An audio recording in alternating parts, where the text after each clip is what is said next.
नमस्कार दोस्तों। बौद्धिक अक्षमता क्या है और बौद्धिक अक्षमता के प्रकार के बारे में आज चर्चा करेंगे।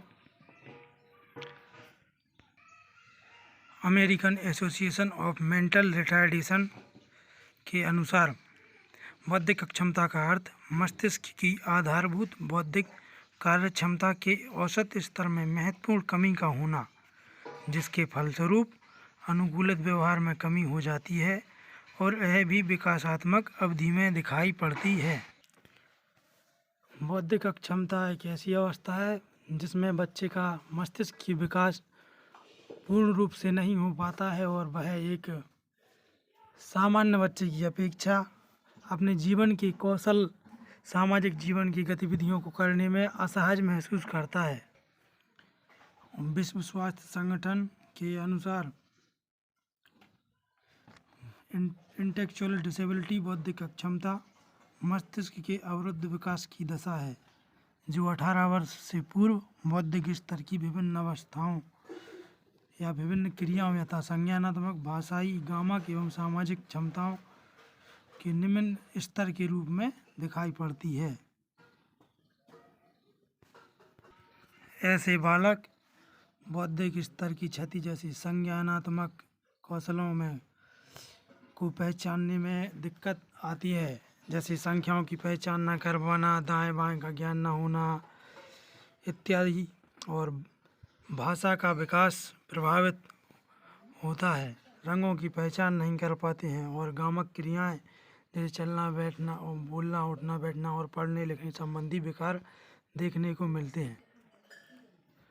RPWD एक्ट 2016 के अनुसार गामक कौशल है वो बौद्धिक अक्षमता है एक ऐसी दशा है जो बौद्धिक कार्यात्मक एवं अनुकूलित व्यवहार में प्रभावपूर्ण कमी द्वारा परिलक्षित होती है।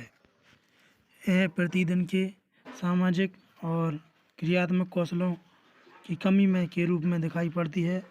बौद्धिक अक्षम बालक सामान्य बालकों की अपेक्षा शारीरिक और बौद्धिक एवं सामाजिक कौशलों में अत्यंत पिछड़े होते हैं। ये वृद्धि एवं विकास के महत्वपूर्ण पड़ाव को सामान्य बालकों की भांति प्राप्त नहीं कर पाते। इसके अंतर्गत specific learning disability and autism disorder को भी रखा गया है। बौद्धिक अक्षमता का अर्थ बौद्धिक अक्षमता एक दशा है। हम प्रारंभ से ही इस बात की चर्चा करते आ रहे हैं कि बौद्धिक अक्षमता कोई बीमारी या रोग नहीं, यह एक अवस्था है, अतः इसकी कोई औषधि नहीं है। इसे केवल शीघ्र ही पहचान करके इसकी रोकथाम के उपायों को अपनाया जा सकता है। यह दशा विकासात्मक काल में दिखलाई पड़ती है। यह विकासात्मक काल से अभिप्राय गर्भधारण की कॉन्सेप्शंस की अवस्था से 18 वर्ष तक की आवश्यकता है। बौद्धिक अक्षमता में बौद्धिक क्षमता एवं अनुकूल व्यवहार में कमी देखने को मिलती है। सामान्यतः जिन बालकों की बुद्धि लब्धि 90 से 110 के बीच में होती है उन्हें औसत बालक माना जाता है, और जिनकी बुद्धि लब्धि इससे अधिक होती है 110 से 119 के बीच में, वो सुपीरियर बालक माने जाते हैं, और 120 से 139 तक की बुद्धि लब्धि वाले बालक वेरी सीवियर और 140 से अधिक IQ वाले बालक प्रतिभाशाली बच्चे कहलाते हैं। और जिन बालकों की बुद्धि लब्धि 20 से कम होती है वे इडियट या जड़ बुद्धि वाले, और जिनकी 20 से 50 के मध्य IQ लेवल है उन्हें मूर्ख या इम्बेसाइल बालक कहते हैं, और जिनकी बुद्धि लब्धि 50 से 70 के बीच में है वो मंद बुद्धि या मूढ़ बालक या मोरॉन कहलाते हैं। जिनकी बुद्धि लब्धि 70 से 79 वो चिड़ बुद्धि, सीमांत मंद बुद्धि, और जिनकी 80 से 89 होती है वो टर्मन के अनुसार मंद बुद्धि या डल बालक की श्रेणी में आते हैं। मंद बुद्धि बालक सामान्य बालकों की तरह है लेन देन करने में असमर्थ होते हैं, और सामाजिक क्रियाओं, भूख लगने इत्यादि को भी वो अपने आप नहीं बता पाते हैं। बौद्धिक अक्षमताओं के अनुकूल व्यवहार में कमी के विभिन्न कौशलों एवं दैनिक जीवन के कार्यों जैसे शौच, स्नान, कंघी करना, वस्त्र पहनना इत्यादि गामक कौशल, और उनके साथ साथ गामक कौशल घरेलू एवं सामाजिक कार्य भी वो सही रूप से नहीं कर पाते हैं। इन्हें पठन, मुद्रा विनिमय एवं व्यावसायिक कौशलों में इनकी कमी दिखाई पड़ती है। इस प्रकार आपने जाना बौद्धिक अक्षमता क्या है और इसकी विभिन्न परिभाषाओं के बारे में हमने चर्चा की। आप इन्हें बाद में नोट्स या किसी प्रकार का फेयर वर्क करना चाहते हैं तो इन्हें RPWD एक्ट 2016 की ये परिभाषा है। बौद्धिक अक्षमता के कारण यह प्रमुखतः आनुवंशिक कारण तथा वातावरणीय कारकों से बौद्धिक अक्षमता उत्पन्न होती है। बौद्धिक अक्षमता के आनुवंशिक कारण निम्नलिखित हैं। आनुवंशिक कारण: मानव कोशिकाओं में कुल 46 गुणसूत्र होते हैं जिन पर कुछ विशिष्ट संरचनाएं पाई जाती हैं जिन्हें जीन कहते हैं। 46 गुणसूत्र या 22 जोड़े गुणसूत्रों में समान जीन पाए जाते हैं। 23वां जोड़ा गुणसूत्र सेक्स क्रोमोसोम्स में लिंग निर्धारण जीन X एवं Y होते हैं। सामान्यतः इन गुणसूत्रों में निम्न 3 प्रकार की विसंगतियाँ देखी जा सकती हैं: trisomy, number 2 mosaicism, number 3 translocation. Trisomy यह एक ऐसी आनुवंशिक बीमारी है जिसमें 21वें जोड़े गुणसूत्र में जब एक गुणसूत्र कोशिका विभाजन के दौरान जुड़ जाती है तब यह दशा ट्राइसोमी कहलाती है। इसका सबसे अच्छा उदाहरण डाउन सिंड्रोम है। इसके अतिरिक्त फ्रेगेल एक्स सिंड्रोम, टर्नर सिंड्रोम इत्यादि भी बौद्धिक अक्षमता के आनुवंशिक कारणों में आते हैं। जिन व्यक्तियों में इस प्रकार की विकृति संरचना वाले गुणसूत्र पाए जाते हैं बौद्धिक अक्षमता हुई ही हो यह आवश्यक नहीं, ये व्यक्ति केवल वाहक भी हो सकते हैं। ये जीन हमें निष्प्रभावी एवं दमित रहते हैं और अगली पीढ़ी में प्रभावी एवं सक्रिय होते हैं। माता पिता में से यदि कोई एक इस विकृत जीन का वाहक है तो संभावना होती है कि उसकी आधी संतानें दोषपूर्ण होगी, और यदि माता पिता दोनों वाहक हैं तो 3/4 संतानें दोषपूर्ण होने की संभावना होती है। आप देख सकते हैं कैसे टर्नर सिंड्रोम, ट्राइसोमी ये और डाउन सिंड्रोम, इसमें व्यक्ति के भी 21वें गुणसूत्र में एक अतिरिक्त गुणसूत्र जुड़ जाता है जिससे आनुवंशिक भिन्नता उत्पन्न होती है और जो कि आने वाली पीढ़ी या संतान में एक बौद्धिक अक्षम बालक या बालिका के रूप में व्याप्त होती है। अब देखेंगे वातावरणीय कारक। वातावरण में ऐसे अनेक संभावित कारक हैं जो बौद्धिक अक्षमता का कारण हो सकती हैं। प्रायः कोई एक कारण बौद्धिक अक्षमता के लिए उत्तरदायी नहीं होता बल्कि अनेक कारण मिलकर बौद्धिक अक्षमता लाते हैं, जैसे जन्म के पूर्व के कारण या पेरेंटल फैक्टर्स, जन्म के समय के कारण पेरीनेटल फैक्टर्स, जन्म के पश्चात के कारण पोस्टल नेटल फैक्टर्स। माता में संक्रमण विशेषता गर्भावस्था के पहले 3 महीनों के होने पर भ्रूण के मस्तिष्क के विकास को क्षति पहुंचा सकते हैं। कुछ संक्रमण जैसे रूबेला, जर्मन मीजल्स, हर्पीज और साइटोमेगाली, टैक्सोप्लाज्मोसिस, सिफिलिस और ट्यूबरक्लोसिस से भ्रूण प्रभावित होता है। ये विभिन्न प्रकार के रोग हैं जिससे बच्चे के मस्तिष्क के विकास में बाधा उत्पन्न होती है और मस्तिष्क का विकास पूर्णतः नहीं हो पाता है। हर्पीज एक प्रकार का एक ऐसा संक्रमण डिसीज है जो कि जिसमें बचपन में बच्चे को टीका नहीं लगवाने से उसके शरीर में दाने पड़ सकते हैं और वह इस प्रकार के रोग से व्याप्त हो सकता है और मस्तिष्क के विकास में बाधा उत्पन्न हो सकती है।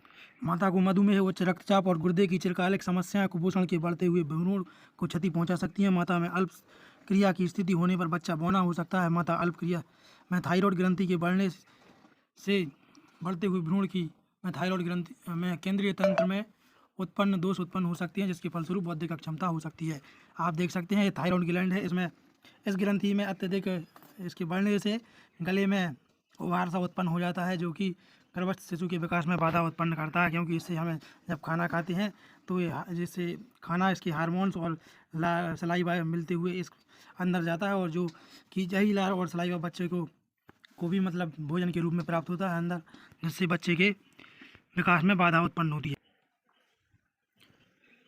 जन्म के समय गर्भावस्था के समय एक्सरे करवाने से कारण हानिकारक दवाइयाँ लेने से बढ़ते हुए भ्रूण को क्षति पहुंच सकती है। माता को दौरे जिनका इलाज नहीं किया जा सकता और गिरने से दुर्घटना जिससे पेट में चोट लगी हो से बढ़ते हुए भ्रूण को क्षति पहुंचा सकते हैं और यह बौद्धिक अक्षमता का कारण हो सकती है। केंद्रीय तंत्रिका तंत्र के जन्मजात दोष जैसे हाइड्रोसेफेलस, माइक्रोसेफेली और मस्तिष्क और रीढ़ की हड्डियों में अनेक प्रकार की बौद्धिक अक्षमता से संबंधित रोग हो सकते हैं। RH फैक्टर गर्भपात के शीघ्र बाद गर्भधारण करना एवं आनुवंशिक प्रकार के फलस्वरूप बौद्धिक अक्षमता हो सकती है। जन्म के समय के मुख्य कारण देख लेते हैं। विभिन्न कारणों से समय पूर्व प्रसव एवं कम वजन वाला शिशु, जन्म के तत्काल बाद सांस न लेना, मस्तिष्क को 4 या 5 मिनट के लिए ऑक्सीजन नहीं दी जाती है तो इससे क्षति हो सकती है। भ्रूण के सिर और जनन मार्ग के बीच असंगति या दीर्घ प्रसव अथवा अन्य उपकरणों के प्रयोग से प्रसव के फलस्वरूप अतिरिक्त जैसे कारणों के कारण नवजात सिर के सिर में चोट, गर्भावस्था में भ्रूण की असामान्य स्थिति, आप देख सकते हैं प्रीमैच्योर डिलीवरी के कारण भी बच्चों का शारीरिक और मानसिक विकास प्रभावित हो सकता है, जिससे बच्चे में की बौद्धिक अक्षमता होने की पूर्णतः संभावना हो सकती है। नवजात शिशु के सिर में अनेक विभिन्न कारणों से रक्तस्राव और नवजात शिशु के विभिन्न कारणों से तीव्र पीलिया और माता को दी गई दवाई, बेहोशी एवं पीड़ानाशी दवाइयों से बच्चे पर प्रभाव पड़ सकता है। और जन्म के पश्चात होने वाले कुछ प्रमुख कारण जैसे बच्चे में कुपोषण, बच्चे को यदि 2 वर्ष की आयु तक उचित प्रोटीन युक्त भोजन एवं कार्बोहाइड्रेट युक्त भोजन न लेने से उसका मस्तिष्क के विकास अवरोध हो सकता है और बच्चे में बौद्धिक अक्षमता देखने को मिल सकती है। बच्चे में संक्रामक बीमारी जैसे मेनिंजाइटिस एवं एंटीसेफेलोसाइटिस रोग होने की संभावना से भी मस्तिष्क के विकास में बाधा होती है। नवजात शिशु में पीलिया होने से भी उसका बौद्धिक विकास रुक सकता है और दुर्घटना या शिशु अवस्था में उसको गिरने या चोट लगने से भी बौद्धिक अक्षमता हो सकती है। आइए अब देखते हैं बौद्धिक अक्षमता को रोकने के प्रमुख उपाय। कैसे बौद्धिक अक्षमता को रोका जा सकता है। सामान्य तौर पर यह कहा जाता है कि थोड़ी सी रोकथाम बड़े उपचार से अधिक महत्वपूर्ण है।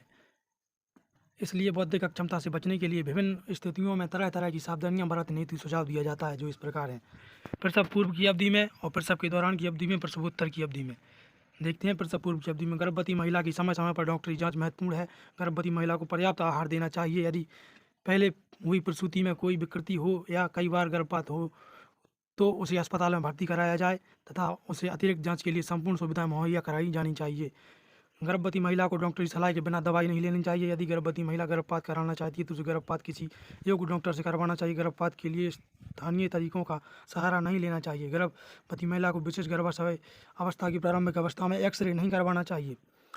एक्सरे करवाने से गर्भस्थ शिशु के दिमाग में और किरणों का गलत प्रभाव पड़ता है, जिससे उसका मस्तिष्क के विकास प्रभावित होता है। गर्भवती महिला को खसरा और टेटनस जैसे रोगों से बचाव के लिए टीके लगवाए जाने चाहिए। यदि गर्भवती महिला को उच्च रक्तचाप या बार बार दौरे पड़ते हों तो उसे निरंतर किसी योग्य डॉक्टर से अवश्य जांच करवाते रहना चाहिए। ऐसी अवस्था में मेहनत वाले काम जैसे भारी वजन उठाना, विशेषतः खेतों में या अन्य कार्य जैसे दुर्घटना होने की संभावना, जैसे फिसलन वाली जगह पर चलना, स्टूल या कुर्सी पर खड़े होने से बचना चाहिए।